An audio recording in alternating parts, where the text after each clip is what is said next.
72 घंटों के लिए जरासीम जिंदा रहता है।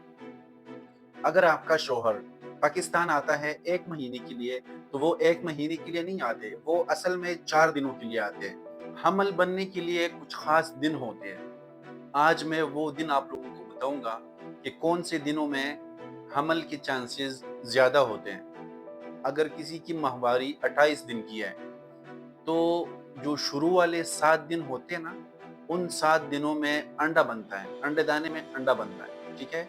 उसके बाद के 2 दिन जो है 8 और 9, वो बहुत जरूरी है। उसमें चांसेस काफी हद तक ज्यादा होते हैं, क्योंकि अंडा बना होता है। तो वो अंडा जब नीचे आके ना, जरासीम ने ट्रेवल करना होता है और हमल बनता है। उसके बाद 11, 12वां, 13वां, 14वां और 15th डे, ये जो वीक है ना, ये बहुत जरूरी है।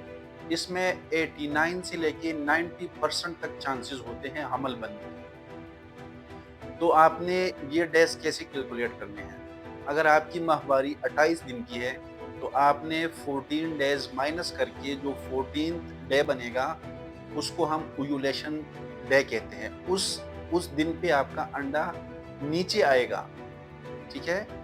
जरासीम ने 72 घंटे 72 हॉर्स तक फीमेल का जो जेनिटल ट्रैक्ट होता है जिंदा रहता है। जो अंडे का टाइम है वो 48 हॉर्स है।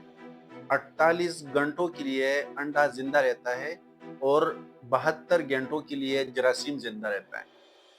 तो जो शुरू वाले 7 दिन है, उसमें अंडा बनता है। जो बाद में 8th और 9th डे है, उस पे चांसेस काफी ज्यादा होते हैं, लेकिन जो ओव्यूलेशन विंडो है, वो 11 से लेके 15th डे तक, इसमें 90% तक चांसेस होते हैं हमल बनने के। अगर आपका शौहर पाकिस्तान आता है 1 महीने के लिए, तो वो 1 महीने के लिए नहीं आते, वो असल में 4 दिनों के लिए आते हैं। इसीलिए हम ओवरसीज पाकिस्तानी लोगों को कहते हैं कि आप जब भी पाकिस्तान आते हैं, तो आप कम से कम 6 महीनों के लिए आए। अगर वो 6 महीनों के लिए आते हैं, तो वो असल में 1 महीने के लिए आते हैं।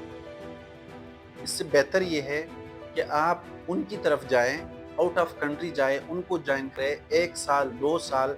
इंशाल्लाह मुझे उम्मीद है, अगर आप इसी चीज़ को फॉलो करेंगे, तो आपके घर भी खुशी आ सकती है। बहुत शुक्रिया।